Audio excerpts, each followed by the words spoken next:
got?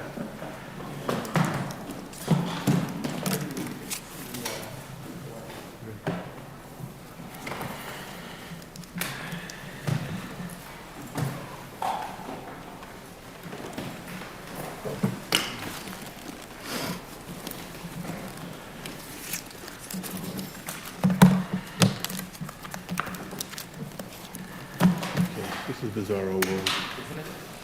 See Seinfeld, that's like Bizarro World.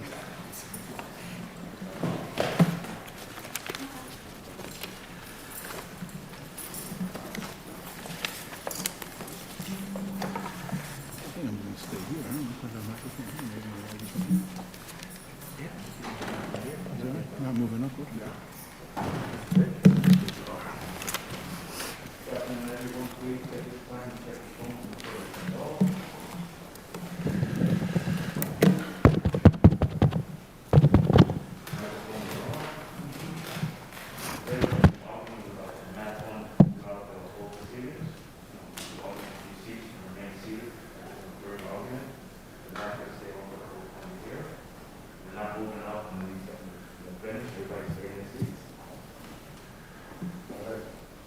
Masks on during argument. And the microphone's on the whole time? I think to stay in our seats after we're done, did you? So I should make side comments about the guys in front of me, Does the huh? court prefer we remain seated when we argue, or should I stand up? Does the court prefer we remain seated when we argue? Yeah, okay. That's, I'll go crazy, but okay.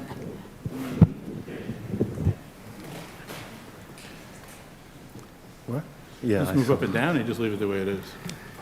You're gonna hear me. Okay, sounds interesting.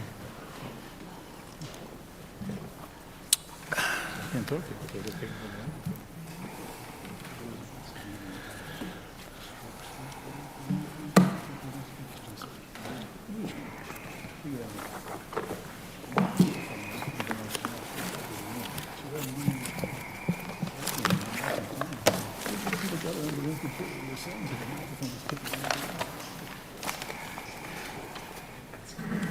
It's good we didn't know.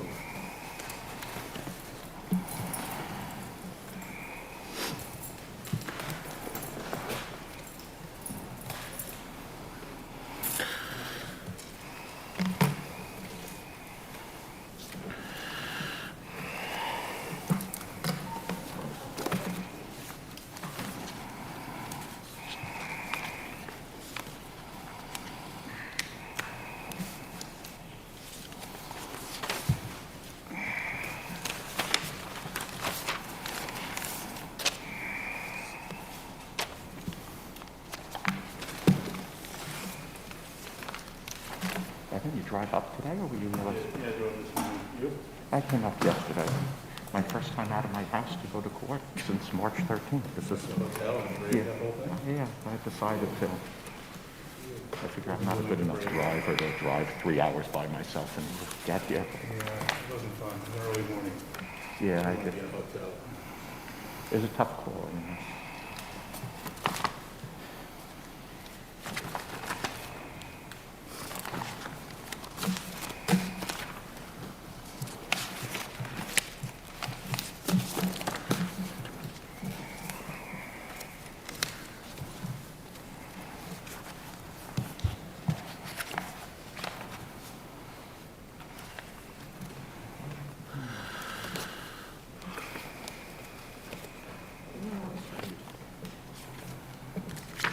We got it now. If I go up, just tackle me, you know.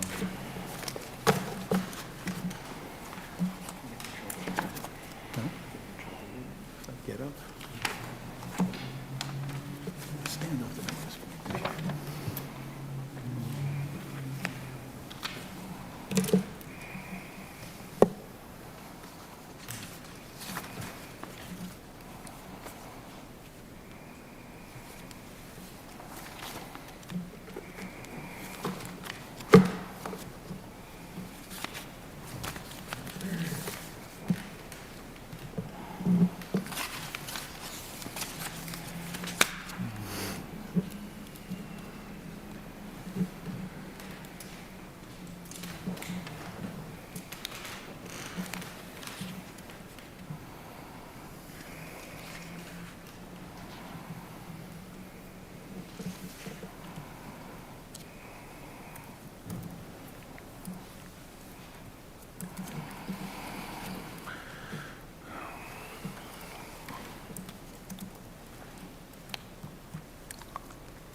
most likely.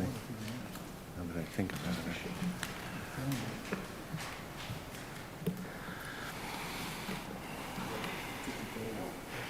No, actually, it's present. A little quarter to the label on it.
Judges of the court.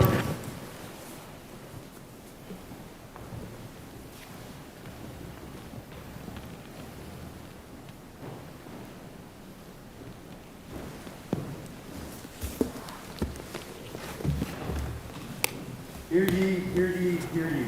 All persons having any business before this Court of Appeals, held in and for the state of New York, may now draw near, give their attendance, and they will be heard. Please be seated.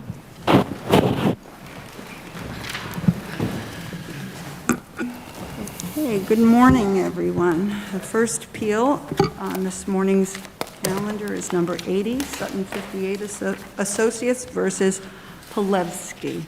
Counsel? Good morning, Your Honors. Ronald Greenberg from Kramer 11 of Taliesin Frankel. With me is my colleague, Natan Hammerman. We're here for plaintiff appellant. We respectfully request 2 minutes for rebuttal. You may have 2 minutes, sir. Thank you, Your Honor. Welcome. Judge Fahey taught as an appellate division justice in the Moran case that where a federal statute is, and I quote, susceptible of more than one plausible reading, courts ordinarily accept the reading that disfavors preemption. Now that quote makes a sensible assumption, and the assumption is that when someone is claiming preemption, they actually have a federal statute in mind that would do the preempting. But in this case, the appellate division cited no federal statute, and remarkably, in a 35-page brief to this court, respondents cited no federal statute in favor of preemption. When we pointed out that glaring omission in our reply brief, respondent's solution was to hire a federal bankruptcy court judge, a retired judge, obviously, to cite a few federal statutes at long last. But what respondents never do is connect the dots between those statutes, which merely provide for relief inside the bankruptcy court for wrongful bankruptcy filings, with our claim, which is for tortious interference with contract completely outside of the bankruptcy, and any notion of federal preemption. But Aren't what we was the really purpose talking- of the, what was the purpose of the tortious interference? What was the goal? The goal of the tortious interference was to make it so that we could not immediately dismiss the bankruptcy, and it succeeded. So why isn't that then what connects, when we track back, why doesn't that then connect you to the bankruptcy proceedings so that indeed preemption does apply? Because, Your Honor, it's not sufficient just to say the word bankruptcy and that somehow leads to preemption. It's not consistent with the jurisprudence in this area. The cases are clear, and the cases are clear on both sides. Yeah, but your argument is that the whole point of the alleged tortious interference was indeed to undermine the way you anticipated you would resolve any default, right? But again, Your Honor, You being the parties of it. again, Your Honor, the cases don't support preemption in those circumstances. So, for example, you have the Davis case and the Barton case. Those are cases for breach of fiduciary duty against directors and officers for the very act of filing the debtors into bankruptcy. No damages could have been suffered in those cases outside of the bankruptcy. But that's not sufficient, and the cases say so, and the jurisprudence is clear, and it's the jurisprudence on both sides. Counsel, can we talk about the damages for a minute? If they had never filed bankruptcy, would the scheme that you described that led them there have resulted in damages to you? The damages were suffered for the length of time that we were deprived of our asset. But again, just because the damages result from the length of time that an entity happens to be in bankruptcy is not a basis for federal preemption. Their own cases say so. I mean, their big case here is the Astor case. The Astor case was was based on the allegation it was a tort. The actual bankruptcy filing was the tort. And Astor laid it down perfectly, and it applies here. Claims requiring a finding that the debtor filed for bankruptcy or filed certain papers in the bankruptcy proceeding in bad faith or for an improper purpose is measured by New York tort law are preempted. It's got to be based on the bankruptcy filing or a violation of the code. Conversely... And does it have to be against the debtor in bankruptcy? I'm sorry, Your Does Honor? it have to be against the debtor in bankruptcy? Well, no. The bad faith filing claim? No, look, there's cases, one of their cases, the MSR case, is a malicious prosecution based on a wrongful filing of a proof of claim. So that wouldn't have been by the debtor, but it was... But it's somebody in the bankruptcy process. Yes, it's based on a bankruptcy filing. And I think the Doherty case, which we cited, is a perfect example of why this case is not suitable for preemption. The Doherty case was a case where attorney's fees, excessive attorney's fees, it was alleged, were charged completely inside of the bankruptcy. No damages ever could have been incurred there outside of the bankruptcy. It was based on excessive attorney's fees, all of which were charged inside of the bankruptcy. The plaintiff alleged that those fees were inappropriate, and it was a violation of the Unfair Trade Practices Act under Pennsylvania law. The court denied preemption, and the language is perfect here. And the quote from Doherty is, merely because a plaintiff brings a state law claim in the context of a bankruptcy matter does not justify preemption, particularly where the underlying facts of the state law claim are not based on a violation of the code. It's exactly the case here. What these respondents never understood, never got their arms around, was what Justice Kornreich understood instantly when she got this case. That preemption here would upend the way business is done in New York City and around the state, particularly in real estate development. How that business is done is a borrower comes to a lender, and the lender wants to lend, but the lender wants to protect its asset in the case of a default. Does not want to have lengthy bankruptcy. Let's say we disagreed with you. Is there another way to achieve that goal? Is there a way to get that outcome?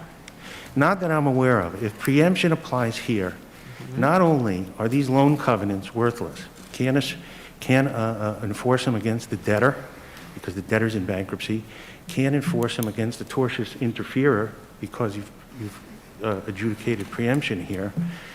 Also, what is known as bad boy guarantees, a cornerstone of real estate development in New York, where a principal of the borrower must sign on for personal liability, but only in the case of certain what is known as bad boy acts, one of which is filing the borrower into bankruptcy.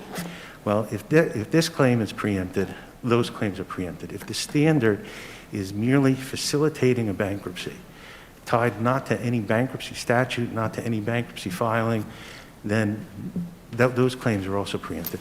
And by the way... Counsel, I'm sorry, here. What if a standalone, same contracts here, but it's just an entity comes in and lends the borrower money to file for bankruptcy, and maybe even has them talk to their own bankruptcy lawyer and get a recommendation for a lawyer, and then the entity loans them, knowing the covenants, loans them $200,000 so they can hire the lawyer. Would that be tortious interference? No, Your Honor, because there's no tort involved. There has to be a tort for tortious interference. Let's talk for 1 second. But, okay, so why is that different? Because let's talk what this claim is about. This was not hiring a lawyer. First of all, it's to file a petition. The filing of a petition is protected under all of the jurisprudence. But let's talk about what this case is really about. This was a crazy scheme. This wasn't not some accepted lending practice. You're not discouraging bankruptcy filings by not holding a preemption here. You're discouraging tortfeasors from committing torts. No, but see, by taking it away from those facts to me, you're arguing something about the bad faith of the bankruptcy proceeding. Because otherwise, why isn't my hypothetical also tortious interference? I know about the contract. I know about the provision. I'm loaning you $200,000 and you're using it to file for bankruptcy. I know that you're going to do that. And I let you talk to my bankruptcy lawyer too, get your recommendation. Why isn't that a tortious interference claim? And the difference, I think, what I'm trying to get at is because you're measuring the damages and you're measuring the tort by some bad faith surrounding the filing of the bankruptcy. Your Honor, that's exactly the Barton and Davis case. It's exactly that case. I mean, it's not loaning, but it's the decision to file for bankruptcy. If it's outside of the bankruptcy code, if it's outside of the bankruptcy court, it's not preempted. So I guess what I'm asking you again is my hypothetical, under your view, tortious interference or not? If it's, I want to divorce it for one moment from bankruptcy and just talk about what the conduct is, because that's really what controls.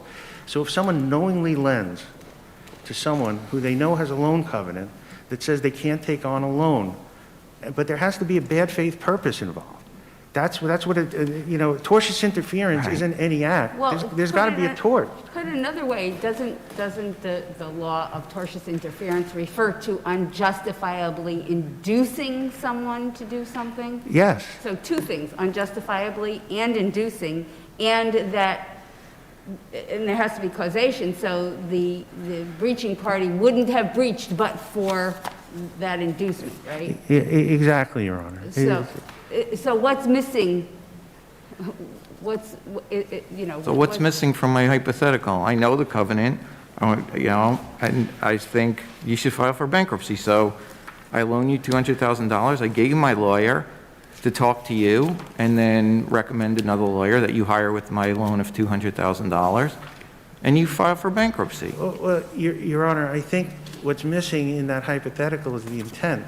People just don't... Intent to what? Well, in here, intent to steal a $200 million project for $500,000 by throwing these Lynbrook one-bedroom apartments into one debtor and loans into another debtor. Yeah, but we're deciding whether or not the action can go forward, not whether or not you can establish the elements of the claim. No, I understand. Right? But- Because the allegation is going to be there's intent. You're just saying, well, some people won't proceed with that tort because they don't think there's a way that they can establish the intent. But isn't the point that if you can't prove the claim, then it's not going to chill, if it doesn't fall within the claim, then it's not going to chill these activities on the part of people who want to lend money? Isn't that your point? Exactly, and I would just make 2 points very quickly. The intent and how it would chill and all of that is very important, but it's point 2. Point 1 is the jurisprudence under preemption for tortious interference. Not for tortious interference, the jurisprudence under when a claim ought to be preempted. And it's clear, every case cited by both sides, and there are dozens of them, all of them say that if it's not something that Congress intended to be decided in the bankruptcy court, it's not preempted. And the cases define what that is: a violation of the code, a wrongful filing. It's not outside of the bankruptcy. But now I want to get to point 2, which, what is the public policy? And of course... Well, before you get to that, is then your point that any of the other remedies that have been pointed out in the briefing would not have addressed this concern to disincentivize this kind of conduct, or at least to compensate Clearly not. the party for this conduct? Clearly not. It's exactly... Okay, how not, why not? It's exactly the point, because the remedies that they propose, which, by the way, was not until, we pointed out they didn't cite a bankruptcy code statute on reply, then they hire a judge, whatever. Fine. But the remedies that they are suggesting, dismissal of a bankruptcy where there's a two-party dispute, that doesn't address our damages against a tortfeasor. And by the way, the irony here is exquisite. We try to dismiss... But doesn't that address the stay? You don't have the bankruptcy? I'm sorry? We're trying to lift the stay? Isn't that what would be a remedy? That's a remedy as against the debtor. It doesn't compensate us for our damages that an outside tortfeasor caused outside of the bankruptcy. And by the way, that they would suggest that, the irony of it is unbelievable. We did move to dismiss this as a two-party dispute, as it was supposed to be under the statute. We couldn't dismiss it because our loan covenants were ruined by their tortious acts. And by the way, the other irony here is that these statutes that we complied with in structuring our loans, they were meant to discourage bankruptcies. The two-party dispute statute, the single asset real estate entity statute. And don't take my word for it, that was their amicus, Judge Sigodowski's testimony in the Joshua Patz case. So we try to comply with these loan covenants, they destroy them, we now can't enforce them against the debtor, they say not against them, and in service to what? Some normal accepted business practice? Judge, I see his red light is on. Can I just ask a question? please. I just don't want to miss this point, Counselor. Your proposed rule would allow creditors to sue. It's argued that your proposed rule would allow creditors to sue lawyers or credit counsels who help facilitate bankruptcy filings. And it's a public policy argument that's been raised to us. I just wanted to hear your position on it. No, not at all, because for two reasons. One, lawyers who file bankruptcy petitions don't commit torts, number one. Number two, the act of filing a petition is protected under all the jurisprudence. Nobody says otherwise. The filing of the petition, that's the quote from the Astor case, their big case that I gave back to the court moments ago. The act of filing a petition, nobody's suing lawyers here. We're suing tortfeasors who took a flyer. They said, we'll throw in a few $100,000 and maybe, just maybe, we'll wreck all of this, wreck the bankruptcy, and come out with a 49% interest in a $200 million project. Nobody does that. That's not done in a normal bankruptcy. We're not chilling any normal business practice, and certainly not a business practice that we don't want chilled. Thank you, Counsel. Thank you, Your Honor. Counsel? Thank you, Your Honor. I guess I guess I want to begin by dealing with the fiction that you can somehow divorce the tort claim from the bankruptcy. You just can't do it. The bankruptcy is all over Mr. Greenberg's complaint.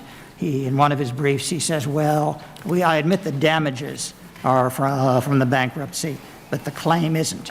Well, first of all, that distinction doesn't work. National Hockey League and a number of other cases say clearly it doesn't work. If the damages flow from the bankruptcy, that's enough for the preemption, and it's admitted that that's true here. Counselor, haven't the courts made a distinction really between pre-petition conduct and conduct in the bankruptcy proceeding itself? In a way, Judge, but and that's really the Davis case that Mr. Greenberg is one of the two that he likes to talk about. In the Davis case, I think you could make the claim that that was really pre-petition, because that was a case where the defendants had turned down a more lucrative deal and chosen instead to file in bankruptcy.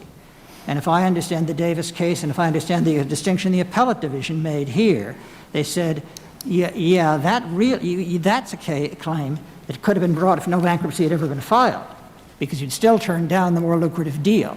In that sense, there is that distinction. But where you have a pre-petition activity that is directed at bankruptcy and causes a bankruptcy, and he's complaining about the bankruptcy, no, that's not a valid distinction. But aren't your concerns about all this really about whether they can prove tortious interference, not whether there's preemption here? Because they're not trying to do anything in the bankruptcy proceeding. They can't stop the bankruptcy proceeding. They can't. They're trying to take an action against a third party who's not the debtor, not a creditor, and not in any way involved in the bankruptcy proceeding. It seems to me totally separate, and you may very well have a very strong argument that they haven't done anything tortious. But isn't that something to be resolved in the state court in the action that they bring? No, Your Honor. It's something that can and should be resolved in the bankruptcy. The whole gist of their claim is that this was a scheme to create a spurious bankruptcy. They said the bankruptcy was in bad faith. He said they couldn't get the case dismissed. They didn't try. They withdrew their motion. Maybe the judge wasn't receptive, but that was their remedy. And he says, well, that's not a good remedy because I can't recover my damages from a third party. If he had obtained that remedy, the dismissal of the claim at the outset of the bankruptcy, he wouldn't have any damages. Well, but maybe there were no grounds for dismissal of the claim, and maybe that's the sense that they were getting from the bankruptcy court, and so they're seeking to hold someone else responsible for their own conduct in leading up to that, which, again, you may have a very strong defense against, but why can't I'm having a hard time understanding why that is a part of the bankruptcy case. Well, it is preempted. Because the offense, what my clients allegedly did, was to facilitate, promote, encourage, whatever you want, the bankruptcy, exactly the same as the Astor case. That's what Roski was supposed to have done. The Roski case is just as Judge Garcia's hypothetical. In fact, this case is Judge Garcia's hypothetical. So somebody comes along and for his own reason says, hey, I got a great idea. Why don't you file in bankruptcy? And I'll loan the money for the lawyer. In Roski, they loaned the money for the lawyer. But even in the Astor case, the judge refused to dismiss the tortious interference with the venture agreement claim, right? He only dismissed 3 of the 12 as preempted. I want to, though, ask you something a little bit different. The Nelson v. Welch, the repository text case, distinguishes Miles on the ground that bankruptcy code for involuntary bankruptcies provides a remedy in 303(1), and that's limited to involuntary bankruptcies, so that the preemptive effect, to the extent there is some, in the bankruptcy laws, is limited to involuntary filings. There's an earlier, and Miles actually has language that supports that, that's quoted by repository text. And there's an earlier Third Circuit case called Paradise Hotel that sort of to the same effect. So how would you respond to the proposition that there is no bankruptcy preemptive effect for voluntary proceedings, only involuntary? Well, I would say that's contrary to a lot of the other cases. What about, and one of them is National Hockey League. National Hockey League, they had a long pre-petition history in which the Moyes parties, the owners of the Coyotes, were doing something that seems quite outrageous. They had a deal with the NHL not to move them to Canada, and then negotiating to do exactly that, to move them to Canada, and they put in the agreement that this is going to have to be done through a bankruptcy court, and then they file the bankruptcy, and they get the approval, and the court says that's preempted. It's for the bankruptcy court to decide whether that's legitimate. But let me ask this, Counselor. That's a contractual remedy, right, that came out of the NHL case? And I'm wondering, I don't know the answer to this, but I'm wondering if there's a distinction be drawn here between a contractual agreement that has a particular remedy that may be resolved in bankruptcy court, and if a contractual argument, the same contractual argument can be made here, but that wouldn't apply to a tort remedy for a tort allegation. The only tort here, the only alleged tort, maybe it's two torts, or a tort with two parts. One is loaning money to file a bankruptcy. If filing a bankruptcy is protected. Well, the way I see it, you got two. You got the attorney's fees and you got the 3 apartments. So let's say those are tortious acts, just for the sake of argument. If that being the case, then you have an allegation of a tort. It's not a proof of a tort, but my question is the forum.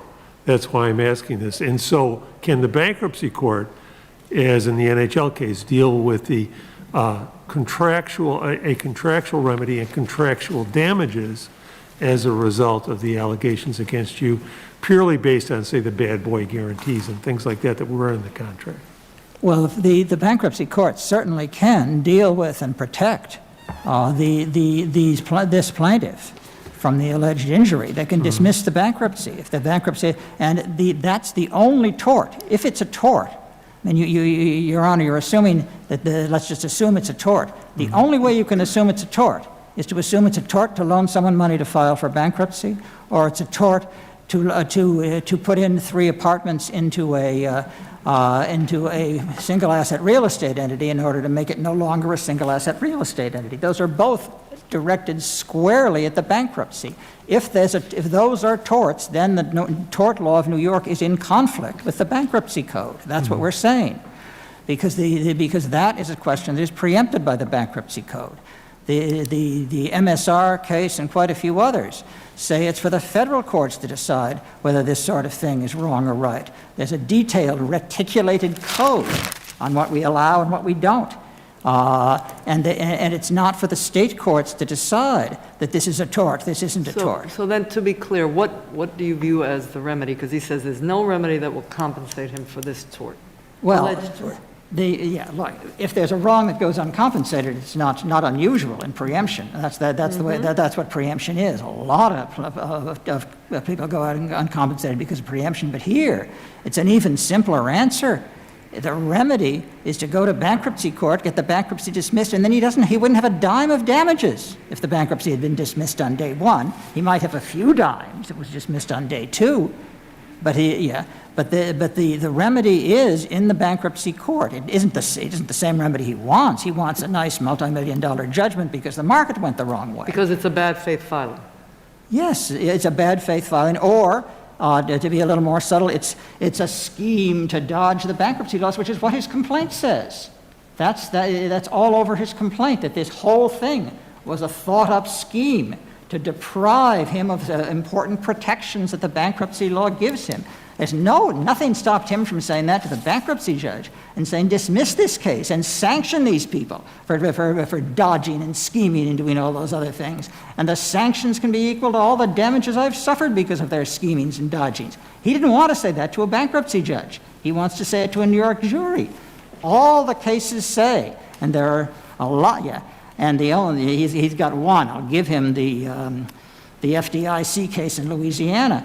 But I think all the other cases are perfectly clear that you can't do that this is for the bankruptcy court to decide. Counsel, Counsel, I have a more global question for you. So tort law historically is common law, and as the state's high court, that's our arena. Why would we restrict our own authority in this area without, to your colleague's point, a clear statement from Congress indicating to us that claims that don't involve the debtor, that don't involve the bankruptcy estate are precluded? Why would we do that? Well, Your Honor, I don't think I'm not suggesting that you should do it. I'm suggesting that the bankruptcy code, for the reasons stated in those initials from Montana, it's MJR or something like that, is a comprehensive, articulated code that simply doesn't allow that sort of thing. That's what Judge Lynch said in Astor. That's what the California court said in Choi. That's what the federal court said in National Hockey League. The idea, I mean, Mr. Greenberg's theory that you've got to point to a particular section of the code that was violated, that makes all the case law completely wrong, because all the cases are based on the generalized proposition that this is an area the federal courts operate. It's field preemption. It's also conflict preemption, but it's field preemption. And you don't have to have a specific statute for field preemption. Chief, may I ask a question? Yes, please. Counsel, would you just address the idea that your rule would make it impossible to bring these bad boy cases against guarantors? Oh, that's completely wrong, Your Honor. No one is ever saying you can't sue a guarantor. A guarantor who has undertaken to guarantee a debt, of course he's liable in state court. No one has ever suggested he's not. And there's no case that my adversary cites that ever cast any doubt on that. The state court tort claims are the ones that all the preemption cases worry about, because that is where you can get the kind of chilling effect that is talked about in the amicus briefs, and particularly the amicus briefs of the pro bono lawyers. And by the way, I don't think Mr. Greenberg giving much comfort to the pro bono lawyers. You know, they have no problem because they would never induce anyone to breach a contract. Yeah, a lot of poor people have signed contracts with a lot of fine print. And if any pro bono lawyer ever tells his client, oh, don't worry about 38B, that pro bono lawyer has to worry about a lawsuit from the creditor. On the guarantees, on the bad boy guarantees, it's triggered by the filing, right? Yes. So why wouldn't the argument be, well, that's related to the filing, you're breaching the guarantee because of a filing and public policy, and we don't want to inhibit a filing for bankruptcies. That's kind of the argument, right? I think there's just a fundamental difference between the tort and the contract. The bad boy guarantee, you voluntarily agreed that a claim against you would be triggered by a bankruptcy filing. There's no, there's no chilling problem there. What's to be chilled? The people won't guarantee their company's debts. They'll guarantee them because they're getting money. I think it's really completely different. The tort and contract are different, and that's clear, among other things, from the good old extended stay case, which is Mr. Greenberg's favorite. Thank you, counsel. Counsel? Briefly, Your Honor, I'll just make two quick points. One is Judge Smith and I have a fundamental disagreement on the law that I don't think we're going to settle at counsel table. So I would just commend the court to the briefs on what the standard is on preemption. Each and every case, MSR, whichever one he wants to cite, is based on Moyes, every single one, based on that preempts, based on a bad faith filing or conduct within the bankruptcy court, violation of the bankruptcy code. There's a bright line here. There's 30 cases in the brief, and they fall on one side or the other. So Davis and Barton, The decision to file bankruptcy obviously facilitates a bankruptcy. The decision to file by a director and officer, it's a tort claim. It's not based on a filing. It's not based on a violation of the code. There's no preemption. And so that's just point one. Point two, and it swept up in the guarantees point, I would just ask the court to consider the ramifications of the decision here, which, forgive me for saying that, obviously the court does that in every case. But I think they're broad here. Justice Kornreich was terrified of them. This is the commercial judge, and a fine one that I had the privilege to be before many times. She was concerned that we're throwing out loan covenants, which is how buildings are built in New York City and around the state. And with respect to the guarantees, and it's the last thing I'll say, it's a distinction without a difference to say one's a contract and one's a tort claim. Okay, so what? In each case, the action is facilitating a bankruptcy. And yes, there's no case yet that throws out these bad boy guarantees based on facilitating a bankruptcy. But this will be the case. The real estate development world is watching what happens here. And this could very much change how business is done in New York, and not in a good way. Thank you, Your Honor. Thank you, counsel.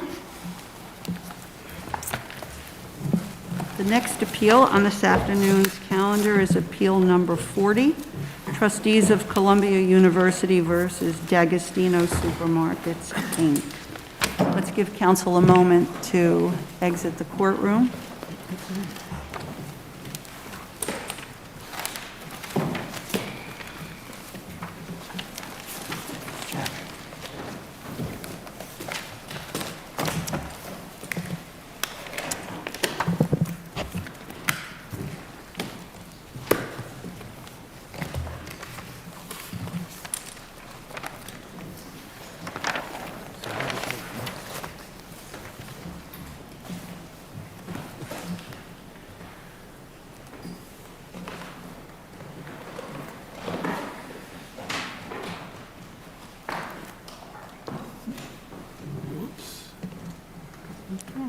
Morning.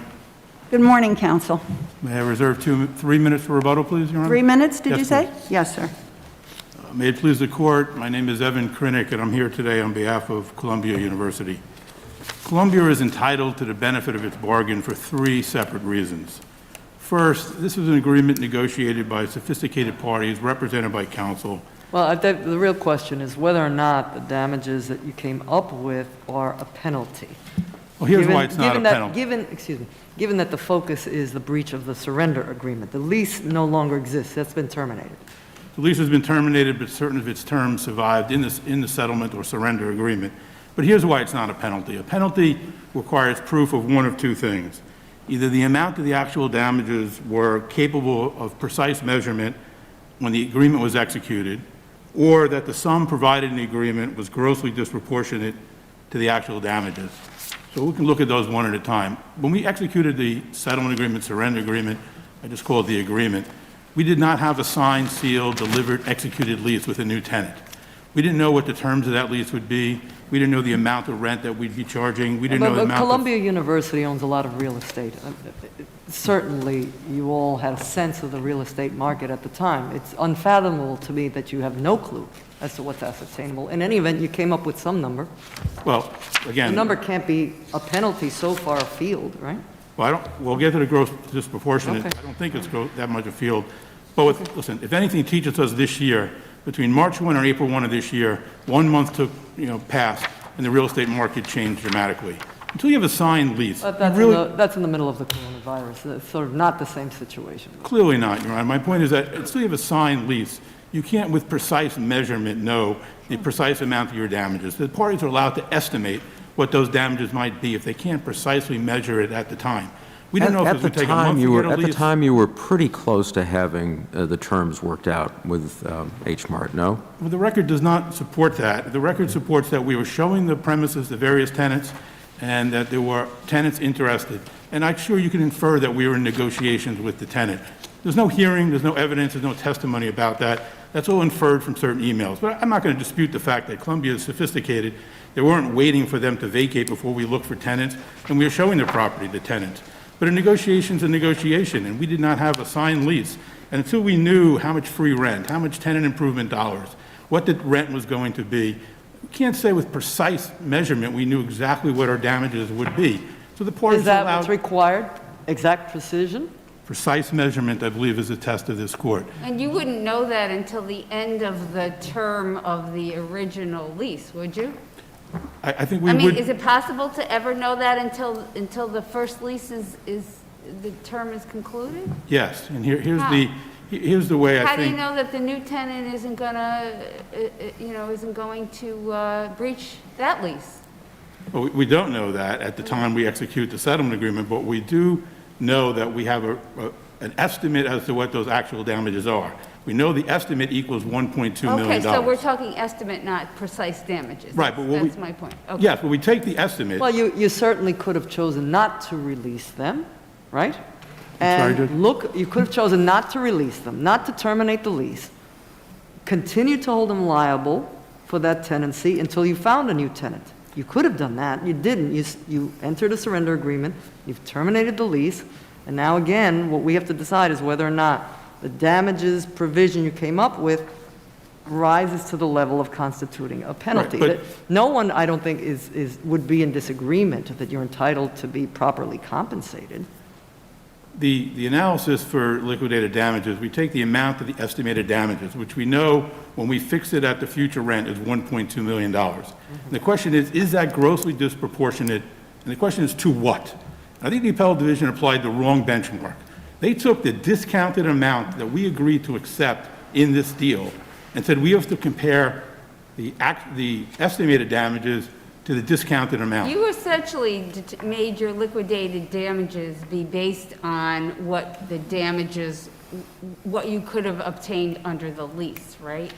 We made the liquidated damages a formula at $1.2 million, and we need to compare that to what our actual damages were. And our actual damages have nothing to do with the new lease. As soon as the new lease starts, we're no longer damaged. We've never claimed damages based on the new lease. Our actual damages are the rent that we agreed to accept and the cost of procuring a new tenant, the broker's fees, the attorney's fees, the free rent, the tenant improvement dollars. And in the record, we added up. You actually could have had damages under a new lease because you might not have gotten the same rent. I mean, you could have made that analysis. I But we understand haven't. you. Yeah, I don't understand you didn't, and that's Right. not what we're talking about. But all right, correct me. Perhaps I've misunderstood the surrender agreement.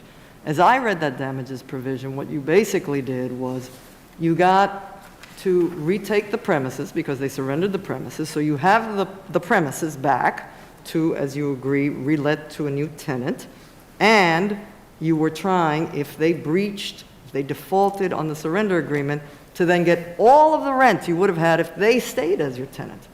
Your Honor, I think that's not our argument, and let me see if I can explain why. No, I'm just asking you, did I misread the surrender agreement damages? Surrender agreement would provide us the damages equal to $1.2 million, which is the amount of the future rent. Right. The question If they before the had court- stayed in possession, you didn't enter a surrender agreement, that would have been what you could have gone to court and gotten from them because they signed off on a lease, and if they're in default, they've got to pay it, right? You Right, would have had it an was a good action. deal for Whether you them. could collect is another story.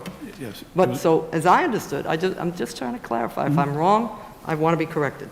I understood the damages to get you all of the rent that they would pay if they had not surrendered this lease and not returned the premises to you, or let you regain the premises, and you also got the premises and the opportunity to relet and the opportunity to collect rent for the same period that they, right, the damages was imposing rent on them. The amount that we're entitled to under the agreement Yeah. equals the future rent. Yes, If we had correct. never rented the premises, Right. then we would have been made whole. Right. But if they had not breached, we took the entire risk of the vacancy. If we did not relet the premises and they did not breach and pay the discounted amount, then we would have had that as our loss. We never would have recovered any money. But when they breached, Can I ask That's you not a then? surrender agreement. it's a settlement agreement. Yeah, that's a- They're already in default. They owed us $270,000. Rather than sue them for that, we entered into this agreement. We took some risks that we wouldn't be able to relet the premises. They took the risk that if they breached, then they were going to be liable for more damages. That discounted amount is gone. Once they breach, it's off the table. It's not in the game anymore. They breach. They don't get the discount, breach, and still pay the discount. Who would ever make that deal? What landlord would ever make that deal ever again? Oh, we'll give you a discounted amount if you pay promptly, and if you don't pay promptly, you still just pay the discounted amount. The landlord who's going to make that deal is the landlord who thinks this tenant is going to default throughout, I can relet, I can get a better tenant where I can continue to collect, and I'm going to get a payout from them for a good amount of money. That's the landlord who's going to enter that agreement. Well, hindsight tells us it was a good deal for the landlord. Hindsight tells us they breached and it was a bad deal for the tenant, but a bad deal does not turn an enforceable agreement into a penalty. I'm sorry, aren't they liable for all the money that you would have been due under the surrender agreement if they had not breached? You're getting all the money you wanted under that surrender agreement. You're getting No. your bargain, and not- you got the premises. They're not liable anymore for the back rent that they agreed to pay. They're not liable for Well, that's the point of terminating the lease. They're not liable for that. They're not liable for the attorney's fees, which they're liable for under the lease. They're not liable for the broker's fees, which they're liable for under the lease. Both parties had good and bad here going into the deal. At the date we signed this deal, both sides had benefits, both sides had risk. But I go back to the question of gross, if I can, Judge, Yes, finish this please. point. It's grossly disproportionate. The $1.2 million is the number. It is the future rent, but that's the number. And the question is that grossly disproportionate to what we were entitled to based on the breach? It's Can I not ask limited Judge, to- can I stop you there? Yes. Judge, is it all right if I? Yes, of course. I see the red lights on. The appellate division decision said that the amount claimed was 7.5 times what Columbia would have received if the surrender agreement had been fully performed. You remember that in the decision? Yes. Comment on it? Well, we're entitled to recover not just the damages from the surrender agreement, but also the damages from the breach. Is that math correct? I'm sorry, Judge. Is the math correct? It's the math. If you're comparing the amount of the past rent, that was a discounted amount in the settlement agreement versus the amount of the $1.2 million, I believe the math is correct. But my point is the benchmark that they're making the comparison with is incorrect. A different way to look at that 7.5 times number is that's how good the deal was for D'Agostino. It would have been had they paid the payments in a Right. timely fashion that they were required to do. But I think the benchmark here, I keep going back to that, because the comparison between the $1.2 million is not the $170,000 they owe. That's a discounted amount. The comparison is between that and what we could have sued them for. If we had walked in, this is not the future rent, if we had walked in and said, you know what, we're going to sue you for the full amount of your damages, and it's in the record, and there should be a hearing on it if there's any dispute as to the numbers. There hasn't been a hearing on that, but it totals up to $750,000, what we could have sued you for. So if you don't breach, pay us $171. But if you do breach, you don't just pay us $171. What's the consequence then of a breach? Then you got to pay us our full damages, which would be about $750, which is not grossly disproportionate to the 1.2 in the agreement. That's why it's not a penalty. The 1.2 in the agreement is the future rent, and if we had never rented it, that would have been equal to our future damages. But the question is whether our damages are 1.2. Now, you're forgetting in that analysis that you got also the premises that you could relet, and you seem to not want to recognize that in this argument. Well, But that's your big benefit, that you got the property back and you could relet it. Judge, it turned out to be a benefit. I'm not going to dispute that, but at the time we signed the agreement, at the end of May, it was a risk. It was a risk we were willing to take. A smart landlord obviously would take that risk, but we can't say with certainty that we were going to It's hard to see re-rent that it. as the risk considering the choice property we're talking about. Well, I think it's a risk of vacancy, but the tenant got benefits too. They walked away from $1.2 million of potential liability, got to pay $260,000 that they already owed us. They have to have some consequences. Sure, the most compelling deal is the one where both sides see a value to it. I don't disagree, you're right. But there has to be consequences to their breach. The appellate division said, that's what you agreed to accept, now you got to accept it with interest. We're not a bank. We didn't make a loan. That wasn't the deal we made. Pay us whenever you want. What if they paid us 2 years later? Would that be okay? Here, they paid us 6 months late. Could they paid us 3 years later and just added interest? And that's not the deal we made. My point is the courts should not be interfering in this situation. This is sophisticated parties made a deal that they both thought was in their best interest. It was a settlement of a potential litigation. It was a settlement of a lease obligation. This court ought to back off and let the parties manage their own affairs, settle their litigation, come to a fair agreement that they both signed, and should not be stepping in to reset the parties' deal. Thank you, Thank you. counsel. Counsel? May it please the court, Bruce H. Letterman for the respondent, D'Agostino Supermarkets. Before I get to the remarks I prepared, I want to follow up on what Judge Rivera pointed out. There's a fundamental flaw in what's being said here. If there were no surrender agreement, just D'Agostino shut the doors, let itself get sued, mailed the keys back, and the premises were re-rented, the law of mitigation of damages would apply, and they would not get all the rent. The statement over and over that they're just getting what they're entitled to is absolutely not correct, because as Judge Rivera was pointing out, they got back the premises, and if there were no surrender agreement, and like I said, they just walked out, mailed the keys, Columbia re-rented it, I submit what you'd have here is a case of no damages. And as I understood it, the lease didn't require them to mitigate their damages, but that's not what I want to talk about. What is it that you lost in this deal? This was a win-win for everybody. D'Agostino's had a store on Broadway by Columbia University with a lease which was below market because it was signed in 2002, right after 9/11, with modest escalations. And There's something troublesome to thinking that you can breach a contract, a lease that calls for, many hundreds of thousands of dollars of payments, and enter into an agreement, a surrender agreement that says, okay, we can't pay you, but we'll agree to pay you this if you let us off the hook. And then they say, okay, we'll let you off the hook if you pay this. If you don't pay this, then you're not off the hook. So, and then you don't pay that either. well, that's... So what, I don't understand what the nature of that agreement is. The nature of that agreement, and that's the whole point, and although counsel said it's called an agreement, not a surrender agreement, if you turn to page 105, it's called a surrender agreement.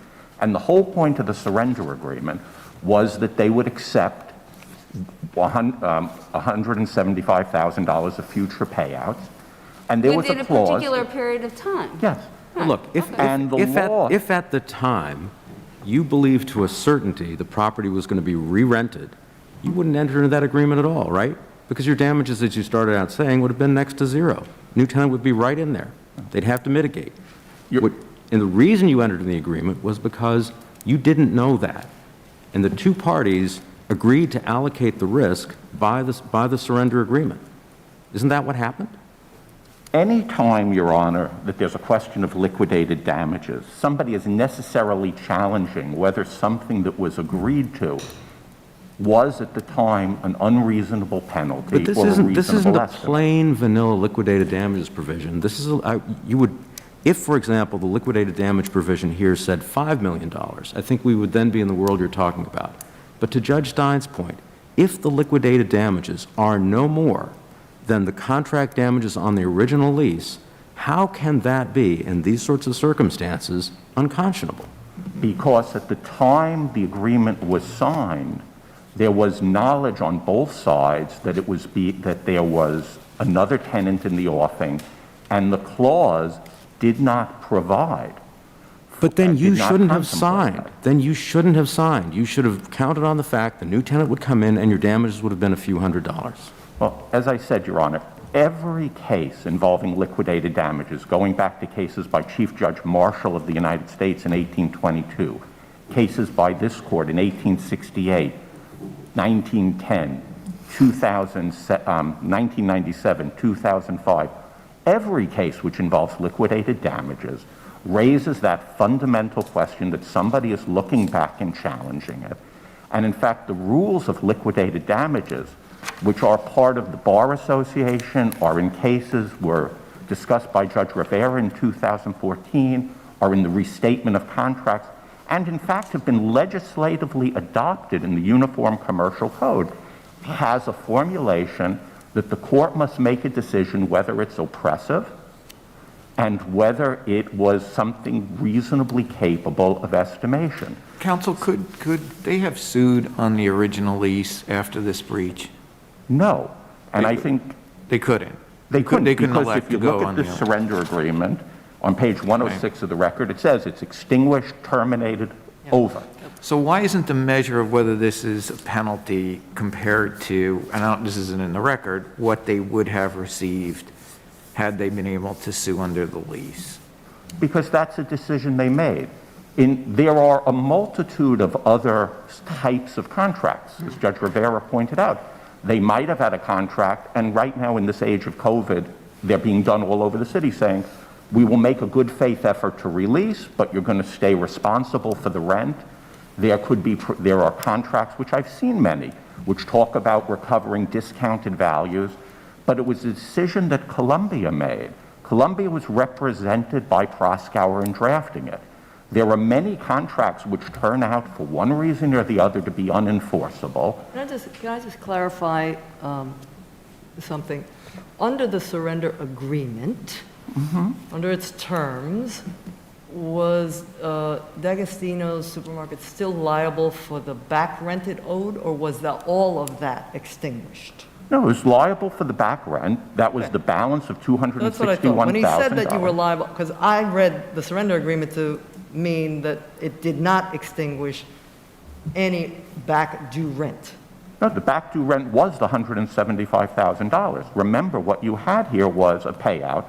6 payments were 11 payments. There was a default. We're not disputing that. After the 6th payment was due, the full 175 was tendered. They rejected it. I'm not saying they had to accept it, but they made a decision to reject the full amount before it was even due. And I submit here the analysis of Judge Scarpulin, the unanimously affirmed by the appellate division, is exactly the law of liquidated damages. This is I'm a sorry, just to be textbook clear, that case. last point, you're saying you tendered the remainder that was due under the surrender agreement before the last payment date? Is that what Correct. you're saying? The document, the lease called for 11 payments of $175,000, of $15,000 each. That's how you get to the $175,000. The payments would have gone through the summer of 2017.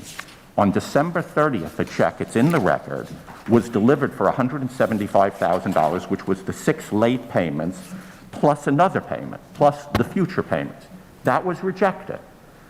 So, just on an equitable ground here, that was, kind of that was their decision. Yes. And what comes up in this case is Columbia has chosen to pursue a path of aggressively seeking $1.3 million. It's $100,000 plus $290,000 of rent plus water charges, saying that we turned down the 175. Now we want 1.3 million, which really with interest is now 1.5 million. This has all the hallmarks of an improper liquidated damage clause. And again, unless this court is prepared to change the law, what has been the common law going back to England, under any analysis of liquidated damages on the 2 prongs that either it's something not capable of calculation or it's oppressive, it's a disjunctive test, I submit this court must affirm. May I ask, is it your position that the appellate division, I know it's a short writing, but is it did they make a factual determination that the damages were ascertainable? Is that a factual determination or a determination on the law? In my view, it's a mixed, upon analysis, it's a mixed question of law and fact, which constitutionally is beyond the power of this court, at least as I read Carter's on Court of Appeals practice, to review. That in making that decision, both Judge Scarpula in a well-reasoned decision and the appellate division in a short, but there was a lengthy oral argument which you can actually watch online, they were fully aware. Using your words, Judge Rivera, the court, it's a issue of fact taking due consideration of the nature of the contract and the circumstances. And in making that determination, by definition, the appellate division and the court and Judge Scarpula made at least mixed findings of law and fact, which, as I read it, are beyond the power of this court, unless this court wants to adopt, which I submit would be a terrible result of their analysis, which is basically a wrong syllogism. If you're a business person, if you have a lawyer, no matter how onerous it is, it's enforceable. That's never been the law. There are many situations where, for one reason or the other, the courts have it, and the factors they raise are factors which a court can consider. The court, Judge Scarpool, was well aware that there was counsel. She considered it. This was brought up in the appellate division if you look at the argument online. So the courts below did exactly what this court for 150 years has been telling Supreme Court judges to do, analyze these factors, and come to a conclusion. And I submit, unless this court wants to change the law, it shouldn't. If I could have, I'd like to end with just a short anecdote, which I think you'll enjoy, and honestly, I knew this before we came in here. According to the New York Times, in 2016, Justice Ruth Bader Ginsburg went to Venice to watch her grandson perform in The Merchant of Venice. And according to the New York Times, and I think this is just a nice story, she was asked to judge an appellate moot court argument of the issues raised by The Merchant of Venice. And the question was asked to her, shouldn't the courts enforce a contract? It was a wealthy merchant from Venice who made a contract for a pound of flesh. And there were other issues, but as reported in the paper, Justice Ginsburg said, this is all merry sport, but it's not something a court will do. And I submit here that the penalty they're looking for is the commercial equivalent of a pound of flesh, $1.3 million for a $175,000 breach. I'd urge this court to follow the sage advice of Judge Ginsburg. And it's nice to say you're a commercial party, you agree to it. But the law, for hundreds of years, going back to England, it's in the restatement of contract. It's been recited by Chief Judge Marshall. It's been recited by this court at least 5 or 6 times for 150 years, is what it is. There's no basis to change the law. It would be terrible policy to change the law. It's been approved by the legislature in the Uniform Commercial Code for commercial contracts, and for that reason, I would urge this court to affirm. Thank you. Thank you, Mr. Lieberman. Counsel? First of all, the facts show that Columbia was trying very hard not to declare them in default. Just so we're clear, they missed a payment in May, Columbia didn't say anything. They missed a payment in June, Columbia didn't say anything. They missed a payment in July. They defaulted in July, August, September, and October, 4 months before we sent them a notice to cure. And then they didn't cure. But they did offer everything that was due before the last payment was due. They did offer I mean, you had 6 put it in installments. I doubt that's for the benefit of Columbia as opposed to the benefit of D'Agostino, which was in a distressed state. So They did. why isn't he right that there's something wrong if he concedes? You didn't have to accept it, but it's a factor to consider as to whether or not you can really look at this as a penalty. Well, the assumption that Columbia set this up so there'd be a default and they would jump on the default immediately and try to recover the amount of the liquidated damages is just belied by the facts. We sat back and waited for 4 defaults before we sent them a notice to cure, and then they didn't cure, and then miraculously after we sued them, they came up with the money. It's a little unseemly also that we enter into this agreement at the end of May, and then a few months later, we're being told the agreement's unenforceable. Yes, sign the agreement, thanks very much. Well, they did pay the first 2 They did pay significant the first 2 installments, payments. correct? So they didn't from the get-go, they didn't come out of the box refusing to pay. And when you entered this agreement, you knew they were in a distressed state, so you knew, of course, that they're looking for that benefit, not to be in a continued tendency that, unfortunately, by then, they're an icon, you're an icon, that they've already realized they cannot continue, and they're trying to deal with their staff. But they And what agreed might to- happen there. Let me just confirm, because you had said something I wanted, you heard me, I checked with him whether or not I had misunderstood the surrender agreement, so I just want to give you the opportunity. Did the outstanding past due rent before the effective date of the surrender agreement survive the surrender agreement? That is to say, were any claim against them for back due rent still viable? Well, and our complaint in this lawsuit it seeks only the future rent. No, I understand that, but I may have misheard you. I thought you said that the surrender agreement let them off the hook for the back rent, which was not Oh, the no. way I read it, so I just wanted to be clear. No, the back rent was what they already owed us. Yes, was no, I what know we that. agreed to accept. The conceded liability that we had a right to judgment on, we Yes. agreed to accept that Yes. and let them walk away from the rest of the rent. Yes. But So once they that's what I'm defaulted- saying. They owed whatever whatever had been set out, let's not talk about a breach of the surrender agreement. If they had paid on time, whatever they owed, but they also were going to pay you everything that they owed in back rent for the time that they had benefited from being a tenant on that property. Right. Yeah. They conceded that they owed that amount of money. We said, just pay what you owe us, go away. Yes. Okay. And we'll No, I make just it- wanted to clarify Right. that. I think I may have misheard you. No, okay, thank you. I think the key component here is that we have to look at this whole agreement at the time it was made. And at the time it was made, they hadn't paid the back rent, and if they continued not to pay rent, we would have been able to sue them for those damages until we got a tenant and perhaps mitigated it, as well as the other costs of procuring a tenant. That was what we had at stake, and we gave that up. But why and gave them a couldn't you have discount. calculated that in the sense at the time you entered this new agreement that your damages would be that? That if you violate this, if you violate the terms of this agreement, our damages will be what we would have gotten then? Correct. And then- Why couldn't that be the agreement? Instead, you liquidated it to be the maximum you could have gotten, right? Right. And wouldn't that account for your risk? Well- Because if in fact you never had rented it for the rest of the term, that would have been your damages. But if you had rented it for a higher amount, we would have had maybe costs or some reasonable amount. Absolutely. So in the sense of not being able to calculate it, why couldn't the provision just provide you with that remedy?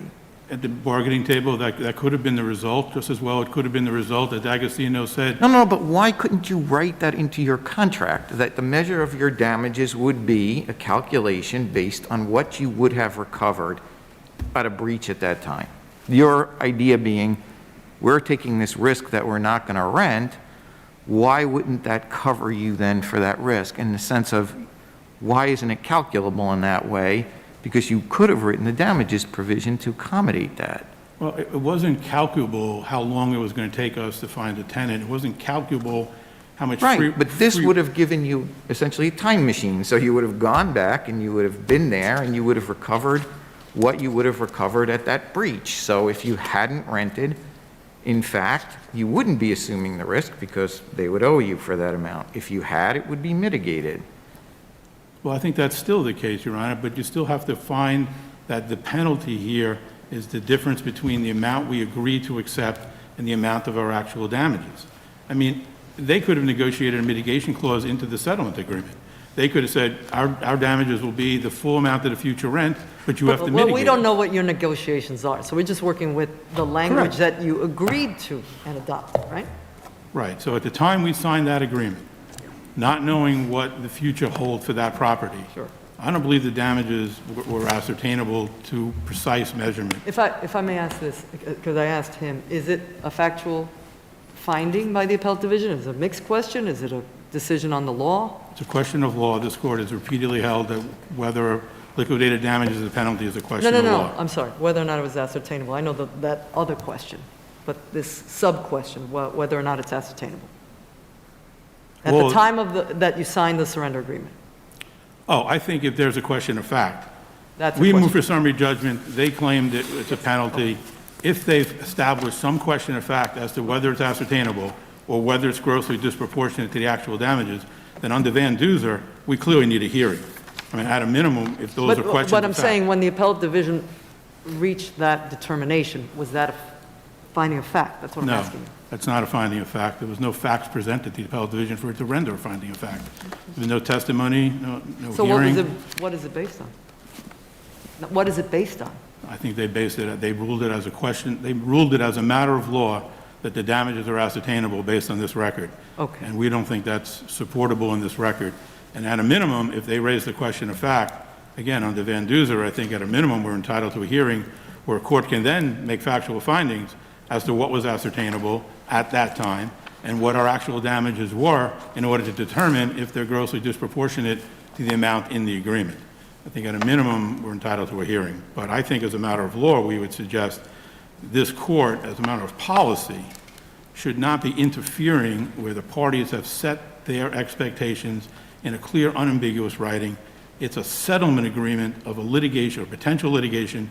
This court has time and time and time again enforced settlement agreements unless there's something particularly egregious. This court ought not to be setting the bar that the courts are entitled to step in Landlords are not going to make deals with tenants if they think the discounted amount that they provide is going to be the maximum amount of their liability, even if the tenant defaults. It sets a bad precedent out there for people who want to make arrangements among themselves and not fear that courts are Well, going all to come we in. need to do is decide whether this is a penalty, not whether some lower number would not be a penalty, correct? Correct. If this is a penalty, then we're entitled to our actual damages, which is yet Thank to you, be counsel. determined. Thank you. All please rise. Hear ye, hear ye, hear ye. All persons having any further business before this Court of Appeals held in for the State of New York may depart hence and appear here at the next scheduled session of this court, to which time this court now stands adjourned, unless sooner convened by the Chief Judge or the Senior Associate Judge present in the State.